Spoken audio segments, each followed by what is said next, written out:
მიშა ჯადოქარია National Interest-ში გამოქვეყნებული თომას დე ვალის სტატია უკვე რამდენიმე დღეა ქართულ მედიაშიც ერთ-ერთი მთავარი თემა. ექსპერტთა ნაწილი მიიჩნევს, რომ თომას დე ვალი საქართველოს პრეზიდენტით აღფრთოვანებულია, ნაწილი კი ამბობს, რომ სტატიის ავტორი მიხეილ სააკაშვილს აკრიტიკებს, თუმცა თანხმდებიან, რომ სტატიის სათაური მიშა ჯადოქარია საქართველოს პრეზიდენტის განსაკუთრებულობას უსვამს ხაზს.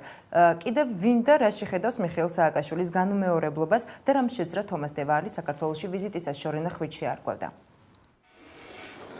კარნეგის ცენტრის ექსპერტმა და ჟურნალისტმა თომას დე ვალმა National Interest-ში სტატია საქართველოში ბოლო ვიზიტის შემდეგ გამოაქვეყნა. მიშა ჯადოქარია ასე ეწოდება ვალის სტატიას, რომელმაც ქართული მედიის ყურადღებაც მიიპყრო. ავტორი სტატიას იმ რეაქციით იწყებს, რომელიც მას საქართველოში კიდევ ერთხელ ჩამოსვლის შემდეგ გაუჩნდა.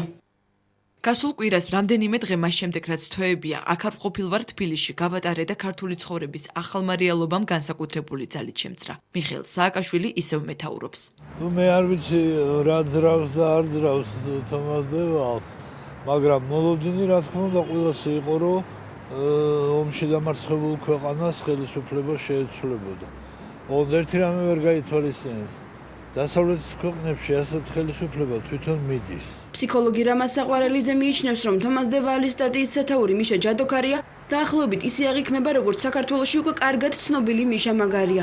ექსპერტი ამბობს, რომ სტატიის ავტორი მიხეილ სააკაშვილის დადებითი და უარყოფით მხარეებზე ორაზროვნად საუბრობს და შესაძლოა საზოგადოების ნაწილს შეექმნა შთაბეჭდილება, თითქოს თომას დე ვალი საქართველოს პრეზიდენტით აღფრთოვანებულია.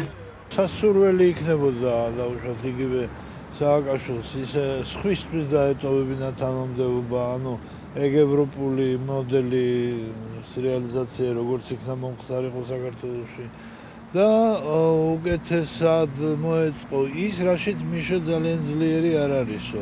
რა? რეალობა.